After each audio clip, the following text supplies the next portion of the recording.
என்ன சொல்றீங்க செல்வரங்கம்? ஆமா திவ்யா மேடம், நீங்க போட்ட பிளான் சூப்பரா ஒர்க் அவுட் ஆயிடுச்சுங்க. என்ன அப்படி பாக்குறீங்க? நிஜமா தாங்க சொல்றேன். நீங்க வச்ச சாம்பாரை பத்தி மகேஷ் கிட்ட சாதாரணமா தான் சொல்லிக்கிட்டு இருந்தேன். அவளும் அதை சாதாரணமா தான் எடுத்துக்கிட்டா. ஆனா அதை பத்தியே நான் மேல மேல பேசிக்கிட்டு இருந்தேன் பாருங்க. கொஞ்சம் கொஞ்சமா முகம் மாற ஆரம்பிச்சது. விடல நானு.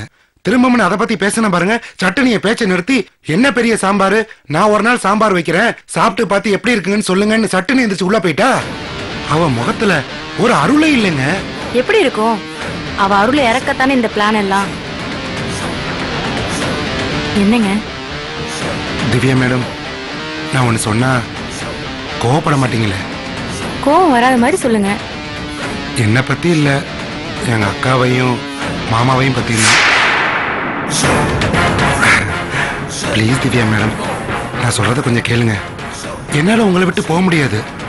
எங்க அக்காவையும் மாமாவையும் கொஞ்சம் அட்ஜஸ்ட் பண்ணிக்கிடுங்க. அட்ஜஸ்ட் பண்ணிக்கோங்கன்னா? அவங்க கொஞ்சம் பணத்துக்கு ஆசைப்படுறவங்க தான், நான் இல்லைன்னு சொல்லல. கொஞ்சம் பணத்துக்கா?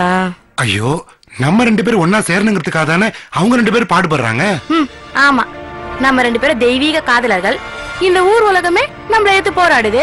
ஆனா உங்க அக்கா மாமா மட்டும் நம்மள சேர்த்து வைக்கிறதுக்காக பாடுபடுறாங்க. நம்ம சேரணுங்கிறதுக்காக பாடுபடுறாங்களா இல்ல நான் தர பணத்துக்காக குறைக்கிறாங்களா? என்ன போகும்போது சொல்லிட்டு போனாங்களா நான் கேக்குறப்பெல்லாம் திவ்யாவை பணம் தர சொல்லுன்னு? எனக்கு இப்பவும் சந்தேகம் போகல. உண்மையிலேயே நீங்க என்ன விரும்புறீங்களா இல்ல உங்க அக்கா மாமா மாதிரி பணத்துக்காக விரும்புறீங்களா? என்ன திவ்யா மேடம், திரும்பவும் அதையே சொல்லிக்கிட்டு இருந்தா எப்படி? அப்புறம் வேற எப்படி பேசுவாங்க? அவங்க பணம் கேட்டா நீங்க என்ன பணம் காய்க்கிற மரமா இருக்குன்னு கேட்க வேண்டியதானே? நான் கேக்குறது கட்டு மேடம், எங்க அக்காவும் மாமாவும் எப்ப பணம் கேட்டாலும் நீங்க தானே அள்ளி அள்ளி கொடுத்து பழக்கி வச்சிருக்கீங்க. ஓ, அதுக்காக எப்ப கேட்டாலும் அள்ளி கொடுத்துடணுமா? சரி, கொடுத்துறேன். உங்க அக்காவையும் மாமாவையும் உங்களை ஒரு ரேட் பேசி எனக்கு வித்துற சொல்லுங்க. என்ன முழிக்கிறீங்க? உங்களை வச்சுதானே உங்க அக்காவும் மாமாவும் என்கிட்ட பேரம் பேசுறாங்க. இங்க பாருங்க, நான் அன்னைக்கு சொன்னதா இன்னைக்கும் சொல்றேன். இதை விட வேற ஒரு வசதியான இடம் கிடைச்சா உங்களை உங்க அக்கா விக்கிறதுக்கு தயாரா இருக்காங்க. என்ன திவ்யா மேடம், எப்ப பார்த்தாலும் எங்க அக்கா பேச்சதான் கேட்டுக்கிட்டு இருப்பேன்னு நினைக்கிறீங்களா? எனக்கு நீ யோசனையே இல்லையா? இன்னைக்கு தாங்க வாயை திறந்து எனக்கு பிடிச்ச மாதிரி பேசிருக்கீங்க. உங்க அக்காக்கு எப்ப செய்யணும், எப்ப அவங்கள வெட்டி விடணும் எனக்கு நல்லாவே தெரியும். முதல்ல இந்த சக்காலத்தை அறுத்து விட ஏற்பாடு பண்ணுங்க. இப்ப சாம்பார்ல தான் ஆரம்பிச்சிருக்கு. இனி நான் சொல்ற மாதிரி செய்யுங்க. என்னன்னு சொல்லுங்க மேடம்.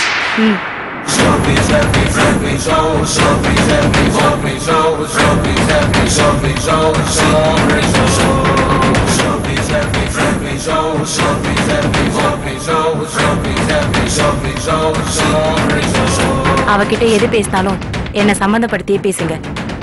திவ்யா மேடம், மகேஸ்வரி எதுக்கு அசைறாலே இல்லையோ, இப்ப நீங்க சொன்னீங்க பாருங்க, நிச்சயமா இதுக்கு அசைவாங்க. இதுல உங்க பங்குதான் அதிகம். பார்த்து கவனமா பண்ணுங்க. சரிங்க மேடம்.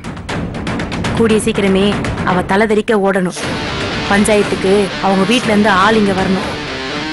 சரிங்க. சரி, போங்க, ஆரம்பிங்க.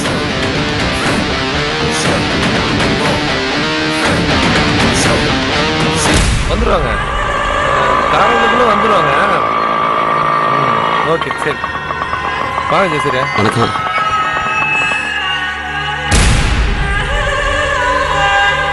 என்ன வாங்கிட்டு இவ்வளவு நேரம் வாயா சோசியரே? கல்யாணத்துக்கு வர நேரமா இது? விடிஞ்சா கல்யாணம், இப்ப வந்திருக்க? அம்மா விசாரிக்கிறதே அன்பா இருக்கு.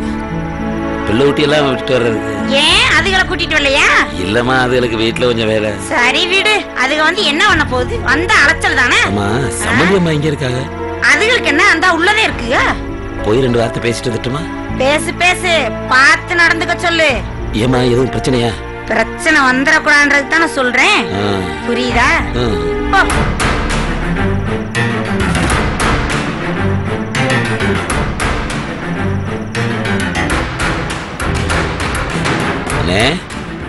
ஜோசியரே வாங்க, என்ன இவ்வளவு நேரம் கழிச்சு வர்றீங்க? என்னன்னு இப்படி தனியா உட்காந்துருக்கீங்க? அண்ணேங்க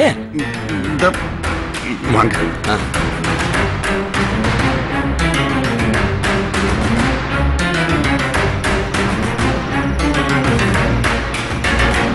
தேவன வாங்கண்ணே, உங்களை நம்பினதுக்கா?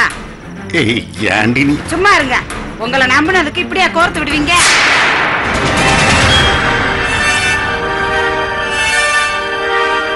என் மக வாழ்க்கை நினைச்சா பயமா இருக்குண்ணே. என்ன பயமா இருக்கா?